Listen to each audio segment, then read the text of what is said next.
صباح النور عليكم. اليوم ما شاء الله غادي نوريكم طريقتي الخاصه كيفاش كنصايب قريشلات اللي كيجيو فتيتين وفي نفس الوقت بنينين بزاف وما كتحسوش بداكشي محبب وسط منهم. انا غنخليكم دابا تاخذوا معايا المقادير. المقادير ديالنا غتحتاجوا نص كيلو ديال الفرص، هنايا 50 غرام ديال الزبده دايبه اللي غنزيدوا عليها 6 سنتيلتر ديال الزيت، 7 غرام ديال الخميره كيماويه او ساشي واحد، تقريبا هنايا 6 سنتيلتر ديال الماء الزهر، 80 غرام ديال السنيده، شويه ديال الزبيب، 20 غرام ديال الجنجلان، 20 غرام ديال النافع، 20 غرام ديال حبه حلاوه، هنايا شويه ديال اللوز، نقدر نقول حفينه ديال اللوز، وجوج ديال البيضات. اول حاجه غادي نديرو هو اننا غادي نحمروا هاد العناصر اللي عندنا. غادي نبداو باللوز هو الاول نحمروه.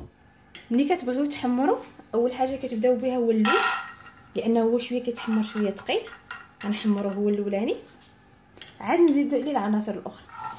ما تحمر اللوز غادي نزيدو العناصر الاخرى باش حتى هما يتحمروا وتنقصوا على العافيه، حيت هما دغيا كيتحمروا. يعني غادي تجيبوا طحانه اليد وغنجيبوا اللوز اللي حمرنا وغادي ندوزوه في الطحانه اليد ديالنا، وغادي نبداو هي راه كتبغي شويه ديال الخدمه ولكن ماشي مشكله، المهم في الاخر كيتطحن لينا وكيجي رقيق.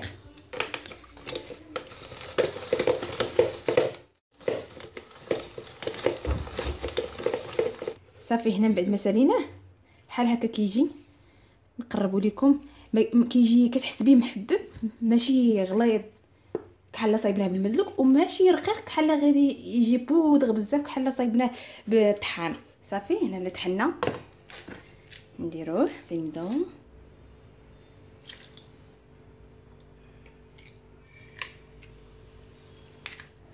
قطيره الملحه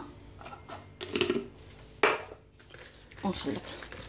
هنايا الزبيب ديالنا بحال كتشوفوا راني درت ليه الماء سخون باش كيتنفخ، ونيت علاش كندير له الماء باش في الطياب، في الوقيته ديال الطياب ما كيتنفخش ليا وما كيتفرقعش ليا وسط الفقاص. داكشي علاش انا خليته كيرطب، عاد غادي نقطعو وغنضيفو للخليط. هنا من بعد ما قطعته طريفات صغيورين بالموس غادي نضيفو على الخليط ديالنا، نبداو كنكبو الطحين ديالنا بشويه بشويه وحنا كنجمعو. نضيفو الخميره الكيماويه. صافي العجين ديالتي ها هي تجمعات ليا تقريبا، رشات ليا هاد شويه ديال الطحين،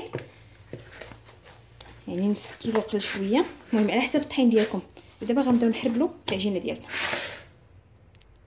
ناخذ واحد شويه من العجين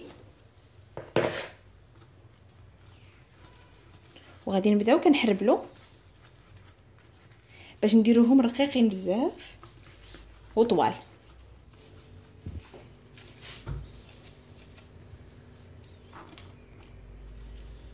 بحال هكذا رقيق، لان مازال غيتنفخوا واحد شويه في الطياب، داكشي علاش كنرققهم هكا.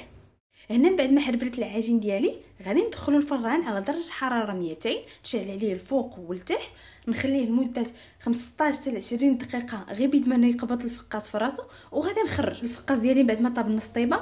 غادي نجيب واحد السربيته اللي غادي نكونوا مفزقينها وغادي نغطيو بها الفقاص من الفوق.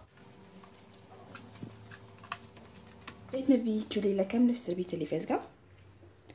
غادي ناخذ واحد من لي بودان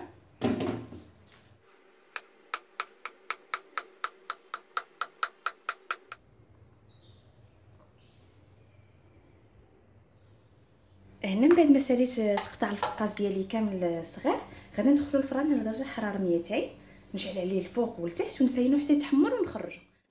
ما غاديش نشكر لكم في قريشلاتي، ولكن راه الصراحه فتيتين كيجيو ومع التقطيع اللي كنقطعهم كيجيو زوينين.